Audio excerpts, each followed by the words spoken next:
Evening, ladies and gents. We're at Trinity Square Gardens, which is a World War II and World War One memorial to sailors and seamen.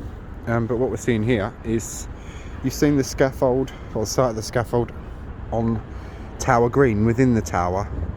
This is the site of the scaffold on Tower Hill, where more common type of people were killed. You had to be literally very, very important to be killed within the walls of the tower there. Yeah, this is the site of the scaffold. Earl of Kilmarnock and Lord Bernard. So these are just some of the names. Simon of Sudbury, Archbishop of Canterbury, 1381. This is the peasants' revolt we was looking at in the tower earlier. Sir Robert Howes, 1381, he was peasants' revolt as well. The peasants got hold of these people and just cut their heads off. Sir Simon de Burley, KG, 1388. Well, you can see the names, can't you?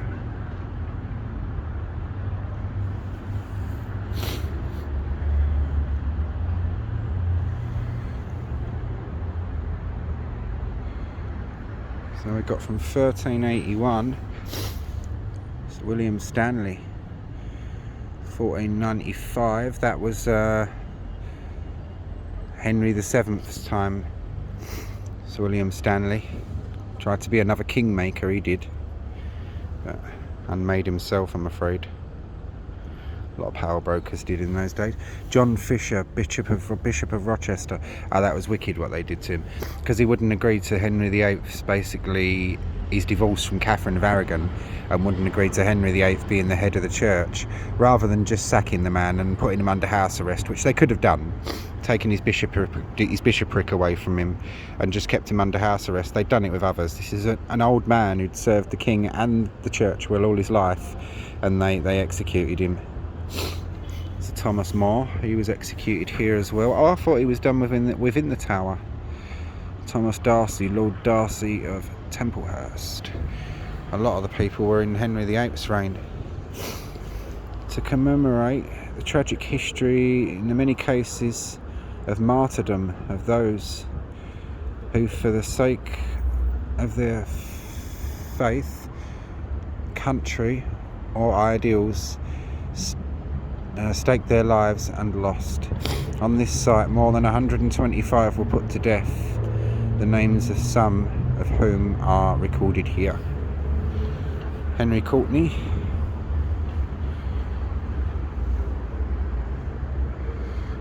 Thomas Cromwell. Ooh, he was that was a nasty execution, that one was. He wasn't liked, Cromwell. People held him responsible for the dissolution of the monasteries and the destruction of the abbeys and stuff. So in the Tudors, if you've watched the Tudors, it's shown that they got the executioner drunk the night before, and that there was such a revolting bodge job made of it that one of the tower yeomen in the end had to snatch the axe away and finish the job off. Whether that's true or not, I don't know, but I do know it was a particularly nasty execution. Edward Seymour, uncle to King Edward, he was son of Henry VIII. Thomas Wyatt, the Wyatt Rebellion. Thomas Howard, the Howard Rebellion. Howards were always rebelling. Thomas Wentworth. William Laud, Archbishop of Canterbury, 1645. Sir Henry Vane, Colonel Algernon Sidney. James, Duke of Monmouth. James Ratcliffe, 3rd Earl of Derwentwater, and Simon Fraser, Lord Lovat. And these were the last ones, 1747. So from 1381 to 1747, on this spot, a lot of men, and some women as well, lost their lives. But only some of the names are recorded. This is much better quality on this phone. I know I've done this one before, so if you find it boring, just click off. But this will be going on some of my other things like my TikTok and Instagram, so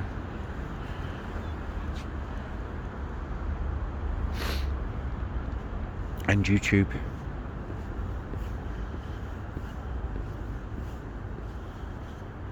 The 24,000 of the merchant navy and fishing fleets whose names are honoured on these walls of this garden gave their lives for their country and have no grave but the sea.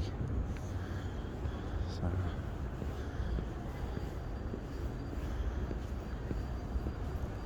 This is First World War, this one, and this is the extension. And that is, well, just so many names, so many names. Right, here we go.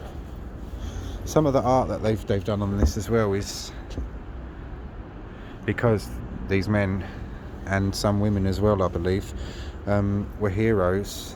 They've spared no expense, and that's how it should be. Each one of these plaques holds a name. Built and maintained by the Commonwealth War Graves Commission.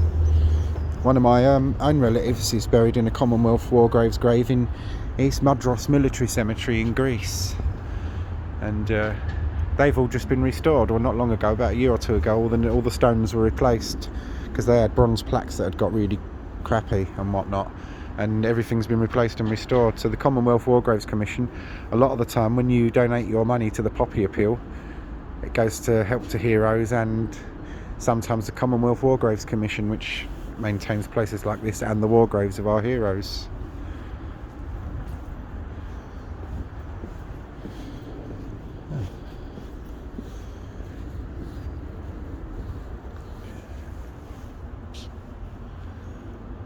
Well, I must say the quality on this phone is just much better. A merman blowing a horn. You can tell this is not Victorian. The Victorians would never have allowed genitalia on show like this. There would have been some leaves or drapage put in the right places. Victorians didn't like nakedness. They, the ones that notoriously covered up table and piano legs because they felt they were unseemly. As you see, just to show you some of them.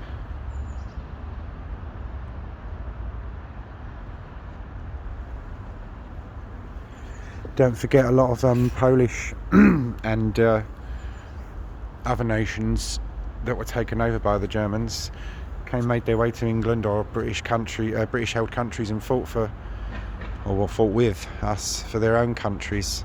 So a lot of their names are on here as well.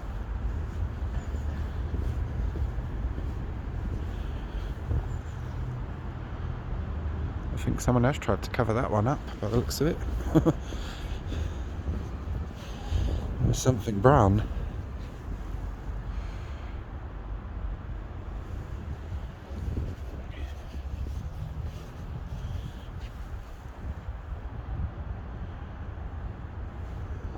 Someone's done that on purpose. That's what annoys me, things like that. This is like a war memorial and people... Oh, it really smells of chocolate. Strong chocolate. It must be one of these plants. Oh, really strong chocolate. Oh, it smells quite pleasant.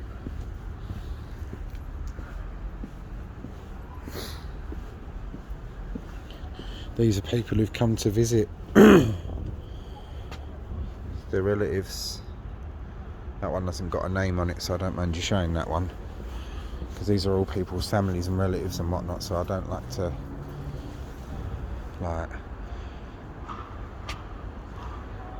anything like the crosses. Someone's put them there recently and let them have their little bit of private respect for what they've done. You have the bronze compass, also known as the selfie compass, where everyone stands and takes selfies or have pictures taken.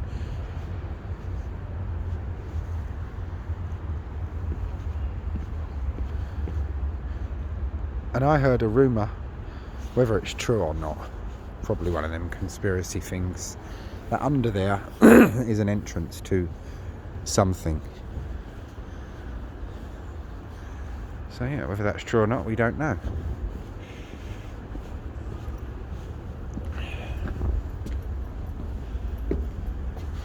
Another dolphin.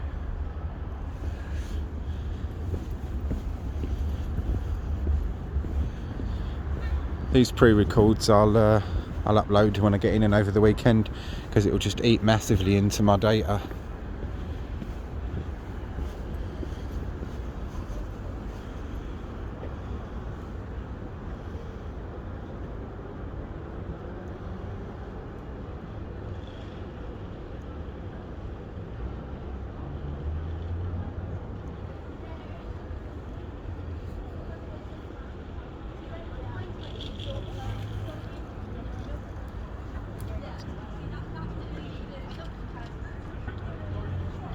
Boy sailors.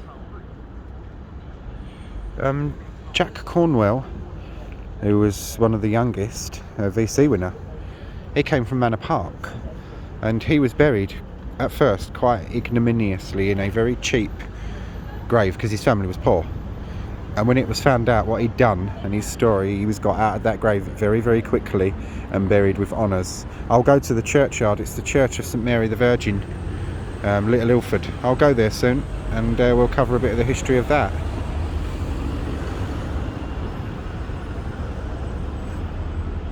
Tower Hill Memorial Extension, 1954. The unveiling, and this is this.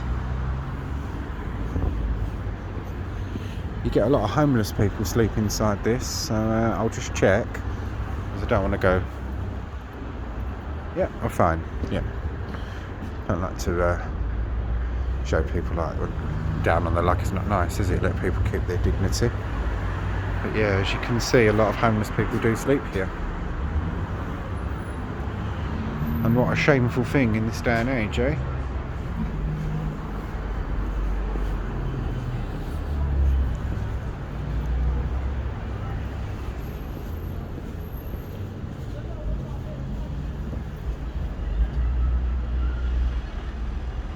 Right, that's it, ladies and gents. Take care. Hope you all found this interesting, and tried to keep it as respectful as I could. Take care. Wish you all well.